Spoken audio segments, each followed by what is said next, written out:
के साथ निकुंजगर। इस समय आप देखना शुरू कर चुके हैं पलवल की एक्सप्रेस न्यूज़। आज हमारे सामने मौजूद हैं डॉक्टर हंदलपाल राणा, जो कि लोक सेवा आयोग के पूर्व में सदस्य रहे हैं, महाराणा प्रताप भवन के फाउंडर हैं और साथ ही अभी जो ऑस्ट्रेलिया में 150 एकड़ में पर्थ में विशाल राम मंदिर बनने जा रहा है, ट्रस्ट का इनको उपाध्यक्ष बनाया गया है। किस तरह से क्या-क्या उस राम मंदिर जो पर्थ ऑस्ट्रेलिया में बनने जा रहा है, क्या-क्या विशेषताएँ हैं, जानेंगे डॉक्टर साहब से। डॉक्टर साहब नमस्कार, आपका स्वागत है। नमस्कार जी। डॉक्टर साहब बात करें पर्थ ऑस्ट्रेलिया में लगभग बहुत अच्छा विशाल मंदिर बनने जा रहा है। उस ट्रस्ट का आपको उपाध्यक्ष भी बनाया गया है। बात करें कितने एकड़ में ये फैला है, क्या इसमें लागत होगी, क्या-क्या विशेषताएँ होंगी? ऑस्ट्रेलिया के शहर पर्थ में एक भव्य श्री राम मंदिर का निर्माण हो रहा है। इस मंदिर का निर्माण जो संस्था करा रही है उसका नाम है अंतर्राष्ट्रीय वैदिक एवं सांस्कृतिक ट्रस्ट। यह संस्था इस मंदिर का निर्माण करा रही है और यह जो मंदिर है 150 एकड़ जमीन में बनेगा और लगभग इस पर 600 करोड़ रुपए की लागत आएगी। मैं चित्र के माध्यम से आपको इस मंदिर का जो डिज़ाइन है वो आपको दिखाना चाह रहा हूँ। यह जो मंदिर है पर्थ में बन रहा है जी। और जो इसके ट्रस्ट के अध्यक्ष हैं वो एक भारतवंशी डॉक्टर दिलावर सिंह हैं, जो पिछले 30-32 सालों से ऑस्ट्रेलिया में रहते हैं और वहाँ के एक बड़े उद्योगपति हैं।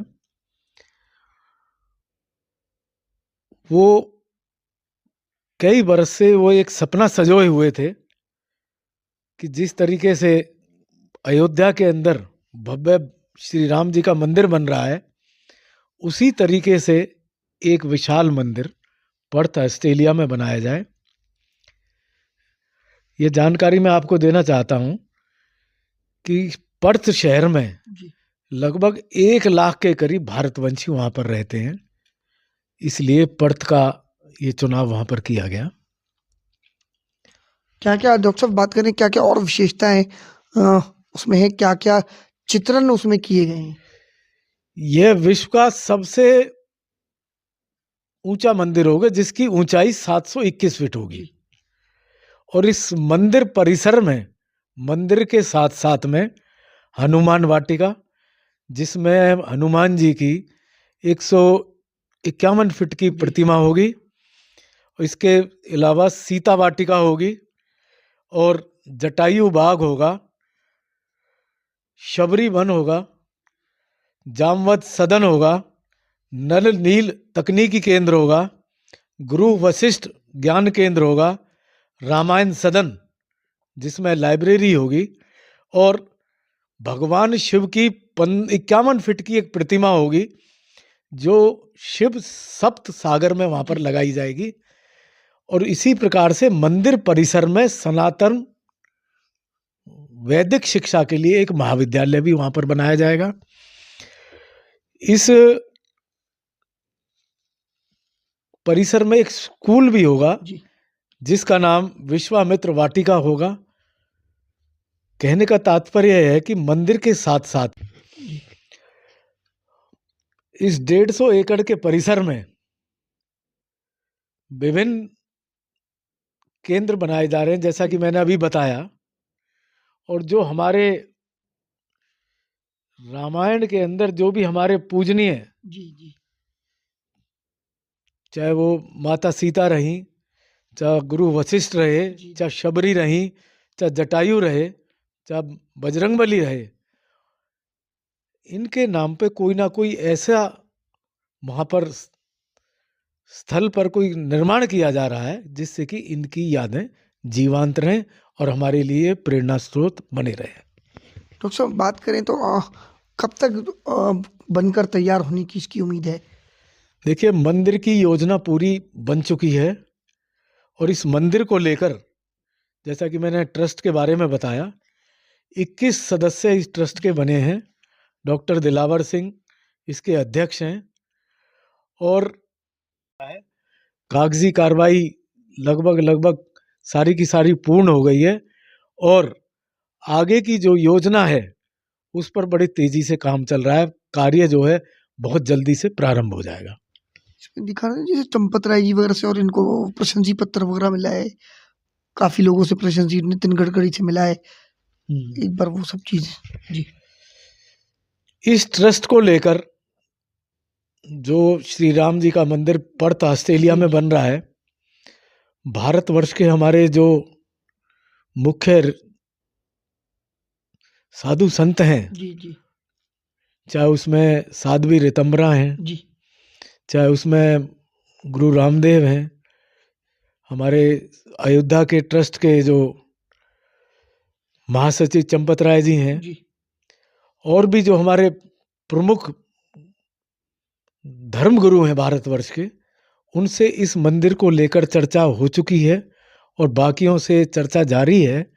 इसके बारे में जो हमारे भारतवर्ष के इस समय सरकार में जो मंत्री हैं, चाहे वो नितिन गडकरी जी हैं, चाहे वह राजनाथ जी हैं, और ऐसे लोगों से भी इसके बारे में चर्चा हो चुकी है और योजना को अमली जामा पहनाने के लिए कार्य योजना आगे बड़े तेजी से बढ़ रही है। यात्रा 27 फरवरी से इसकी यात्रा पर जी। और तो सब बात करें और क्या विशेषताएं इसमें रहेंगी, किस तरह से इस कार्य को अमली जामा पहनाने का काम किया जा रहा है?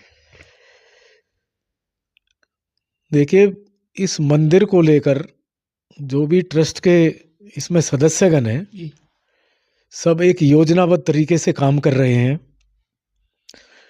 इसमें 8 लोग हमारे हिंदुस्तान से हैं और बाकी के जो हमारे ट्रस्ट के सदस्य हैं वो विदेशों में रहते हैं।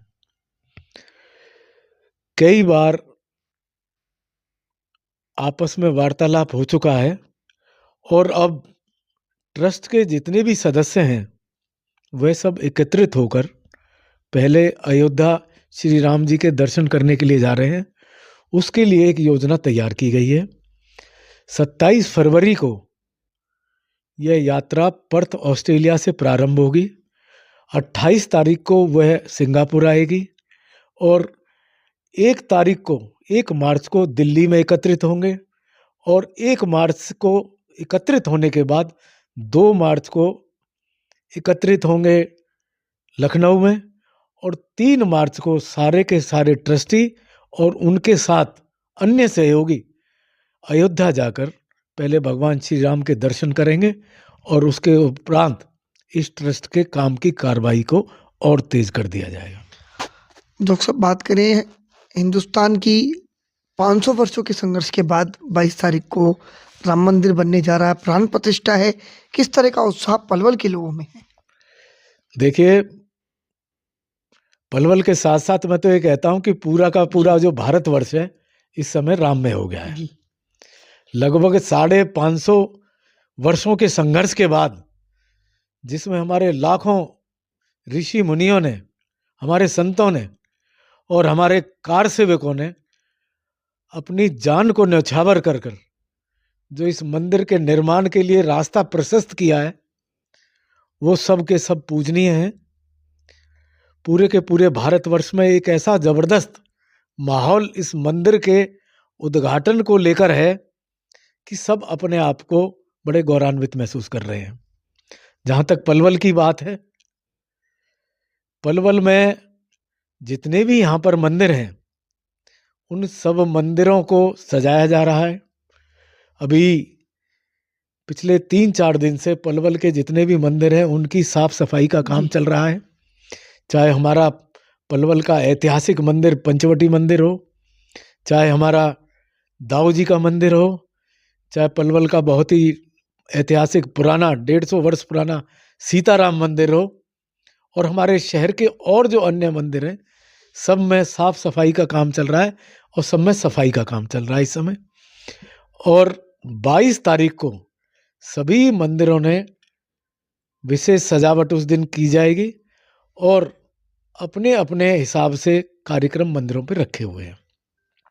मैं सीताराम मंदिर सेवा ट्रस्ट ने उस दिन सीताराम मंदिर पर एक विशेष आयोजन किया है। वहाँ पर भगवान राम का पाठ होगा। वह 2 बजे से लेकर शाम के 5 बजे तक चलेगा। उस पाठ का जो संचालन है वह हमारे जो अर्चक हैं श्री चंद्रपाल शास्त्री जी, वह इसको करेंगे। और वहाँ पर एक विशाल भंडारे का भी आयोजन किया गया है। इसी प्रकार से पलवल के जो भी हमारे अन्य मंदिर हैं सब में उस दिन उत्सव के तौर पर इस दिन को मनाया जाएगा। हाँ डॉक्टर साहब, पलवल के लोगों से क्या अपील करना चाहेंगे, क्या मैसेज देना चाहेंगे? देखिए, हम सब भारतवंशी और जो भगवान राम के प्रति अपनी आस्था रखते हैं, हम सब के लिए उस दिन ये उत्सव का दिन है। हमें भगवान राम का स्मरण करना है और हमें भगवान राम के साथ साथ स्मरण और धन्यवाद उन लोगों का भी करना है जिन लोगों ने इस मंदिर के निर्माण में अपनी जान न्यौछावर कर दी। और इस मंदिर के निर्माण करने में जो भी लोग इसमें लगे हुए हैं उनका भी हमें धन्यवाद अदा करना है। हमें उस दिन मंदिरों में जाकर अपनी पूजा अर्चना करनी है। जहाँ कहीं भी हमारे पड़ोस के मंदिर में कोई कार्यक्रम होना है उसमें जाके सम्मिलित होना है। और शाम के समय अपने घर पर हमें 5 दिए घी के जलाकर इस उत्सव को दिवाली की तरह मनाना है। यह मैं सब लोगों से इस बात की अपील करना चाहता हूँ कि पलवल तो राम में हो ही रहा है, उसके साथ साथ हमको अपने घर को भी राम में करना है और अपने घर के बच्चों को निश्चित तौर पर यह बताना है कि भगवान राम की जो श्रद्धा है उसमें किसी प्रकार की कोई हमारे से कमी ना रह जाए।